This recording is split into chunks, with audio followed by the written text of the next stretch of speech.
வணக்கம். சிலோன் தமிழின் பிரதான செய்திகள். முதலில் தலைப்புச் செய்திகள்.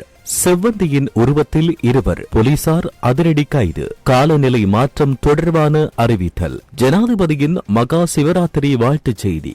பொய்க்கதைகளை அவிழ்த்துவிடும் போலீசார், சுமந்திரன் கடும் கண்டனம். நாமல் ராஜபக்சவுக்கு உயிர் அச்சுறுத்தல், அம்பலப்படுத்தும் மொட்டு கட்சி. இந்திய பிரதி உயர்ஸ்தானிகரிடம் கடற்றொழில் அமைச்சர் விடுத்துள்ள கோரிக்கை. கனடாவின் புதிய விசா விதிகள் சிக்கலில் சர்வதேச மாணவர்கள் மற்றும் புலம்பெயர்ந்தோர். இனி தொடர்வது விரிவான செய்திகள். கனிமுல்ல சஞ்சீவவின் கொலை சம்பவத்தின் பிரதான சந்தேக நபராக கருதப்படும் இஷாரா செவ்வந்தி என்பவரின் உருவத்திற்கு இணையான யுவதியொருவர் மத்துக்கம பகுதியில் வைத்து கைது செய்யப்பட்டுள்ளார். கைதானவர் எதிர்வரும் 14ஆம் தேதி வரையில் விளக்கமறியலில் வைக்கப்பட்டுள்ளார். 23 வயதான குறித்த யுவதி மத்துக்கம பகுதியில் உள்ள தமது வீட்டிற்கு அருகில் உள்ள வனப்பகுதியில் மறைந்திருந்த நிலையில் கைது செய்யப்பட்டுள்ளார். இந்த நிலையில் குறித்த யுவதியின் கையடக்க தொலைபேசியை பரிசோதனை செய்வதற்காக நீதிமன்றத்திடம் உத்தரவை பெற்று அடுத்த கட்ட விசாரணைகளை முன்னெடுக்க உள்ளதாக போலீசார் தெரிவிக்கின்றனர்.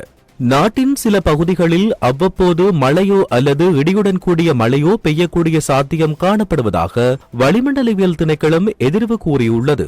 இதற்கமைய வடக்கு, வடமத்திய, கிழக்கு மற்றும் ஊவா மாகாணங்களிலும் மாத்தளை, நுவரெலியா மற்றும் ஹம்பாந்தோட்டை மாவட்டத்திலும் அவ்வப்போது மழையோ அல்லது இடியுடன் கூடிய மழையோ பெய்யக்கூடிய சாத்தியம் காணப்படுவதாக வளிமண்டலவியல் திணைக்களம் எதிர்வு கூறியுள்ளது. இதேவேளை ஏனைய பிரதேசங்களில் மாலை அல்லது இரவு வேளைகளில் சில இடங்களில் மழை அல்லது இடியுடன் கூடிய மழை பெய்யக்கூடும் என திணைக்களம் குறிப்பிட்டுள்ளது. கிழக்கு மற்றும் ஊவா மாகாணங்களிலும் மாத்தளை, நுவரெலியா, பொலனறுவை, காலி, மாத்தரை, களுத்துறை மற்றும் இரத்தினபுரி மாவட்டங்களிலும் சில இடங்களில் 75 மில்லிமீட்டருக்கு மேல் சற்று பலத்த மழை பெய்யக்கூடும். இடியுடன் கூடிய மழை பெய்யும் வேளைகளில் அப்பிரதேசங்களில் தற்காலிகமான பலத்த காற்று வீசக்கூடும். மின்னல் தாக்கங்களால் ஏற்படக்கூடிய பாதிப்புகளை குறைத்துக் கொள்ள தேவையான முன்னெச்சரிக்கை நடவடிக்கைகளை எடுத்துக் கொள்ளுமாறு பொதுமக்கள் அறிவுறுத்தப்படுகின்றனர். வடக்கு, வடமத்திய, கிழக்கு மற்றும் வடமேல் மாகாணங்களிலும் மாத்தளை மற்றும் ஹம்பாந்தோட்டை மாவட்டங்களிலும் அவ்வப்போது மணித்தியாலத்துக்கு 30 முதல் 40 கிலோமீட்டர் வரையான வேகத்தில் ஓரளவு பலத்த காற்று வீசக்கூடிய சாத்தியம் காணப்படுகின்றது.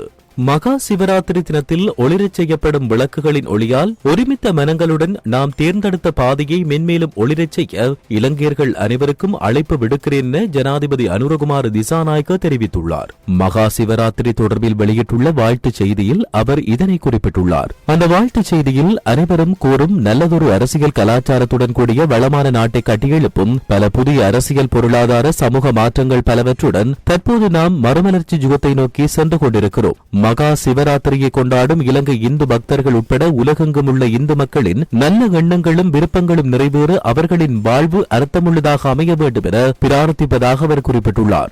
மகா சிவராத்திரி தினம் உலகிலும் வாழ்வியல் மாய இருளை வெற்றி கொள்வதை குறிக்கிறது. ஆகவே மாய இருள் நீங்கி ஒளி பிரகாசிக்கும் என்ற நம்பிக்கையுடன் இந்து பக்தர்கள் இந்த நாளில் இரவு முழுவதும் விரதமிருந்து தான தர்மங்களில் ஈடுபடுகிறார்கள். மேலும் மகா சிவராத்திரி நாளில் வாழ்வில் சுபீட்சம் கிட்ட பிரார்த்தனைகள் செய்யப்படுகின்றன. சிவன் பார்வதியின் சங்கமம் ஞானம் மற்றும் ஆற்றலின் சங்கமமாகும். அது கண்களை மறைத்திருக்கும் மாயையின் திரைகளை கிழித்து யதார்த்தத்தின் வெளிச்சத்துக்கு கண்களை திறக்கிறது. பல யுகங்களாக உம்மை சகோதரத்துவத்தில் இருந்து ஒதுக்கி வைத்த பிரிவு பிளவுகளை உருவாக்கிய இருள் திரையை கிழித்து ஒற்றுமையை கட்டியெழுப்பி இந்த பூமியில் ஒரு புதிய யுகத்தின் உதயத்தை காணும் வேளை இந்த தருணம் வந்திருக்கிறது. இது மதங்களுக்கிடையிலான நல்லிணக்கத்தை முன்பை விடவும் வரவேற்று பாதுகாத்து நாட்டின் அனைத்து மக்களும் குழுக்களும் ஒருவருக்கொருவர் மத்தியில் கௌரவம், அன்பை முன்னிலைப்படுத்தி எமது தாய் நாட்டின் சுபீட்சத்துக்காக அர்ப்பணிக்கும் தருணம்.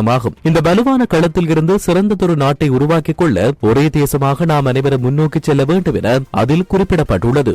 போலீசார் பொய்க்கதைகளை அவிழ்த்துவிட்டு சட்டத்தை கையில் எடுத்து செயற்படுவதாக இலங்கை தமிழரசுக் கட்சியின் பொதுச் செயலாளர் எம்.ஏ. சுமந்திரன் கடும் கண்டனத்தை வெளியிட்டுள்ளார். அவர் யாழ் வடமராட்சி ஊடக இல்லத்தில் நேற்று குறித்த ஊடகவியலாளர் சந்திப்பை ஏற்பாடு செய்தார். இதன்போது கருத்து தெரிவித்த எம்.ஏ. சுமந்திரன், உள்ளூராட்சி சபை தேர்தலில் தாம் ஏற்கனவே எடுத்துக்கொண்ட தீர்மானத்துக்கு அமைவாக தனித்து போட்டியிடுவதென்றும் பின்னர் கூட்டாக ஆட்சி அமைக்க முடியும் என்றும் குறிப்பிட்டார். அத்துடன் பங்காளி கட்சிகளுடன் எமது தலைவர் பேச்சுக்களில் ஈடுபட்டுள்ளதாகவும் எம்.ஏ. சுமந்திரன் தெரிவித்தார். ஸ்ரீலங்கா நாடாளுமன்ற உறுப்பினர் நாமல் ராஜபக்சவுக்கு உயிர் அச்சுறுத்தல் காணப்படுவதாக ஸ்ரீலங்கா பொதுஜன பெரமுனவின் பொதுச் செயலாளர் சாகர காரியவசம் தெரிவித்துள்ளார். பொதுஜன பெரமுன தலைமையில் நேற்று இடம்பெற்ற ஊடகவியலாளர் மாநாட்டில் அவர் இவ்வாறு தெரிவித்தார். இது தொடர்பில் அவர் தெரிவிக்கையில், தேசிய மக்கள் சக்தியின் நாடாளுமன்ற உறுப்பினர் ஒருவர் நாமல் ராஜபக்சவை விரைவில் குலுக்கி அனுப்புவோம் என்று குறிப்பிட்டார். அவரின் இந்த கருத்து நாமல் ராஜபக்சவுக்கு உயிர் அச்சுறுத்தல் காணப்படுவதை காண்பிக்கிறது. ஆளும் தரப்பிலுள்ள நாடாளுமன்ற உறுப்பினர்கள் இவ்வாறான கருத்துக்களை வெளியிடுகின்றமை கவலை தருகிறது. வருகிறது. நாமல் ராஜபக்ஷவுக்கு பொதுமக்களின் ஆதரவு அதிகரித்து வருவதால் அரசாங்கம் அவருக்கு தீங்கிழைக்கும் நோக்கில் சதி செய்து வருகிறது. இதுபோன்ற நடவடிக்கைகள் கடுமையான விளைவுகளை ஏற்படுத்தக்கூடும். எனவே நாமல் ராஜபக்ஷவின் பாதுகாப்பை உறுதிப்படுத்த உரிய அதிகாரிகள் நடவடிக்கை எடுக்க வேண்டும் என அவர் மேலும் தெரிவித்துள்ளார். இந்திய கடற்றொழிலாளர்கள் இலங்கை கடற்பரப்புக்குள் அத்துமீறி நுழைந்து கடற்றொழிலில் ஈடுபடுவதை தடுப்பதற்கு இந்திய ஒன்றியம் மற்றும் தமிழக அரசாங்கம் என்பன உரிய காத்திரமான நடவடிக்கைகளை மேற்கொள்ள வேண்டும் என கடற்றொழில் அமைச்சர் ராமலிங்கம் சந்திரசேகர் கோரிக்கையை முன்வைத்துள்ளார். இந்திய பிரதி உயர்ஸ்தானிகர் சத்யஞ்சல் பாண்டேயுடன் நேற்று இடம்பெற்ற சந்திப்பின் போதே கடற்றொழில் அமைச்சர் மேற்கண்டவாறு தெரிவித்தார். இதன்போது இந்திய கடற்றொழிலாளர்களின் இழுவை படகு உட்பட சட்டவிரோத கடற்றொழில் நடவடிக்கையால் வடக்கு கடற்றொழிலாளர்களுக்கு ஏற்பட்டுள்ள பாதிப்புகள் மற்றும் இலங்கையின் கடல் வளத்துக்கு ஏற்பட்டுள்ள சேதங்கள் பற்றியும் அமைச்சர் எடுத்துரைத்துள்ளார். அத்துடன் இலங்கை கடற்பரப்புக்குள் அண்மையில் இடம்பெற்ற துப்பாக்கிச் சூட்டு சம்பவம் பற்றியும் அவதானம் செலுத்தப்பட்டுள்ளது. கனடாவில் புலம்பெயர்ந்தோரின் விசா முறைகளில் புதிய மாற்றங்கள் ஏற்படுத்தப்படவுள்ளதாக அந்நாட்டு ஊடகங்கள் செய்தி வெளியிட்டுள்ளன. இந்நிலையில் புலம்பெயர் மக்களை கட்டுப்படுத்த கனடா மேற்கொண்டுள்ள சமீபத்திய நடவடிக்கைகள் பல்லாயிரக்கணக்கான வெளிநாட்டு மாணவர்களுக்கு பாதகமான விளைவை ஏற்படுத்தக்கூடும் என தெரிவிக்கப்படுகிறது. இந்த வேலை மற்றும் பதிவிட அனுமதிக்கு விண்ணப்பித்தவர்களையும் எதிர்மறையாக பாதிக்கும் என்று தெரிவிக்கப்படுவதோடு இந்த புதிய விதிகள் பிப்ரவரி தொடக்கத்தில் இருந்து நடைமுறைக்கு வருவதாக தெரிவிக்கப்படுகின்றது. இத்துடன் சிலோன் தமிழின் பிரதான செய்திகள் நிறைவடைகின்றன. தொடர்ந்து செய்திகளை உடனுக்குடன் நீங்கள் அறிந்து கொள்ள www.ceylontamil.com என்கின்ற எமது இணையதளத்தை பார்வையிடுங்கள். வணக்கம்.